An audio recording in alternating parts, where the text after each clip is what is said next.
right.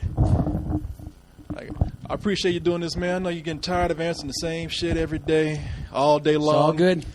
So you got Halloween 2 coming out. Man, let me tell you something. First of all, I love The Devil's Rejects. Oh, thanks. That is absolutely one of my favorite movies. You captured a 70s horror flick like nobody can these days, man. I love that about the good. film. Thanks, man. Thank you. But now you're directing the Halloween series. What I want to know is, though, how did you make that transition from being a musician to being a director? Well, it was a long path, actually. You know, I always wanted to make movies.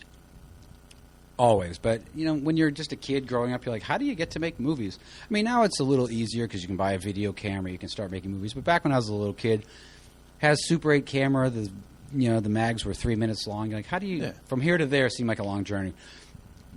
So when I had the band and started working and got signed to Geffen Records and all that, you know, I started directing the music videos and started directing music videos for other people, and that sort of segued into the first film. So making music videos is actually it's a pretty good training ground. Now, and I hadn't read this anyway. I just heard rumor. I want you to clear this up for me. I'm glad I have you here in person. Oh, my God. No, man, it's not even as bad as you think it is. Hey, man, you fuck dogs and nothing like that. Dude, I heard that you actually worked on Peewees Playhouse. Yeah. So you did? I did. I was, I think it was like 1984. It was the first season of Peewees Playhouse I worked on. They shot it in New York. I was living in New York.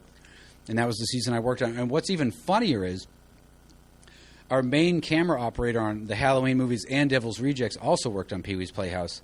And we didn't know each other at the time. And then 20 years later, we're working on this movie. And he's like, remember me? I worked on Peewees Playhouse. And we're like, holy shit. So I always run into people that worked on Peewees Playhouse. It's really weird. It's funny. They had some evil motherfuckers working on Peewees Playhouse. So funny. That was a demented show, though. You get it. No, it was. It was. And that's one of the things I liked about you. I mean, I don't even know why I asked that question, how easy was it to make the transition, because I remember looking at your videos and all your art. I mean, you, goddamn, man, I'm jealous of you. I mean, because you got it all. You're a rock star. You make movies. You can draw. Shit, what else do you want to conquer now? Nothing really. I mean, I'm pretty happy. I mean, you know, it's kind of like as a kid, you have the things that you love. And the things that I loved was, you know, it was kind of like, how do I get to be Alice Cooper and Steven Spielberg at the same time? You know, that's like in the demented mind of a third grader. Like, that's what I wanted to do. See, I thought you might have just been this, like right now, you know, you're Harry a rock star and everything, but I thought maybe you like this clean-cut, nerdy kid and had a lot of time on your hands. You just did a whole lot of shit. Well, that too. I was a kid with a lot of time on my hands, you know. Yeah, no, same here, man. Except, you know, I'm not a rock star, but it's a pretty safe bet. Anyone who gets to do anything cool when they grow up was kind of a freak when they were young. Okay, yeah, always. It just goes that way. Yeah, I feel the same Always. way. Yeah. Now I'm gonna ask you kind of an uneasy question here. It's not anything too bad. I don't think it's coming from me. Have you heard the criticism from people that they say, you know, Rob Zombie puts his wife, Sherry Moon Zombie, who was fucking fine, by the way, you don't mind me saying. Again, lucky man. You know, I hate you. But have you heard people say that he puts her in every film, and they say things like, oh, he's just trying to give her a career. He just, nepotism in full effect. What do you say to that if you heard that? I mean, I just think it doesn't really make any sense. I mean, I put her in the movies. We love working together. We always have. And I do that with everybody. I put other people that are my friends in the movie all the time. You know, that's why you see reoccurring people.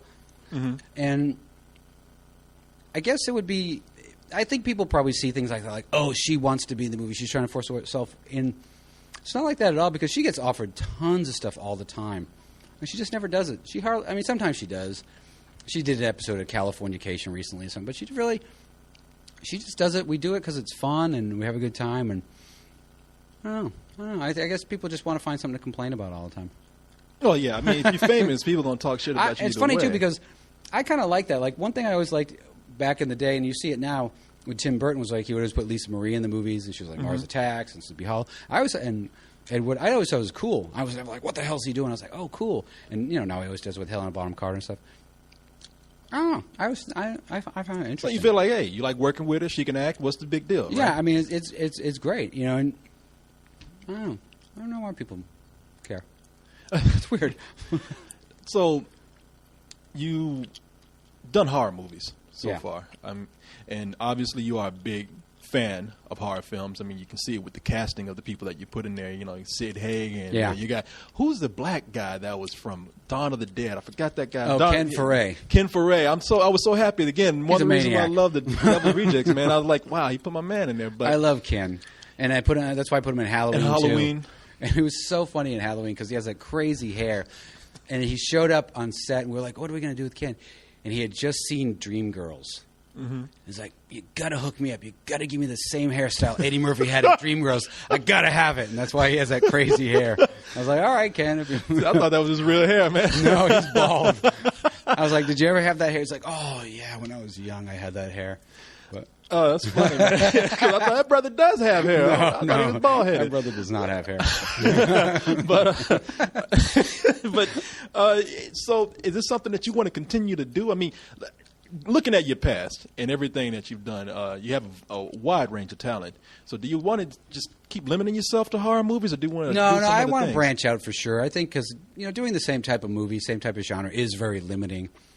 And it's not that you want to break away from it because you don't like it anymore or something, but it does get limiting, and you want to, you want to keep people guessing, and you want to try other things.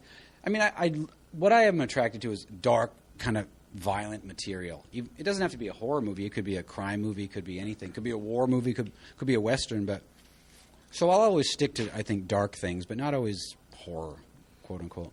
Like, for example, what have you thought about yet? Anything you'd want to expand to? Well, yeah, I would love to make a movie like I have this movie that I've been working on for a while that obviously I hope it's the next movie, called Tyrannosaurus Rex. I was going to ask you about that. And that's really a really violent movie about a washed-up prize fighter who goes to prison for killing somebody, gets out, and tries to put his life back together, but he can't box anymore because obviously he's washed up, and he gets into the underground fighting to survive. And that's not a horror movie. It's a very violent, gritty, nasty drama. So you are finishing that up? Because I saw like the truck driving by. Yeah, I was here last year. And that was supposed to be the next movie, but then something happened, and Halloween became the next movie. So, well, hey, man, like I said, thanks for being real cool and doing this. Sure, no problem. And congratulations Thank on, you. like I say, everything from like your rock star to your fine wife and all that kind of stuff. Thank you very much. Thanks, man.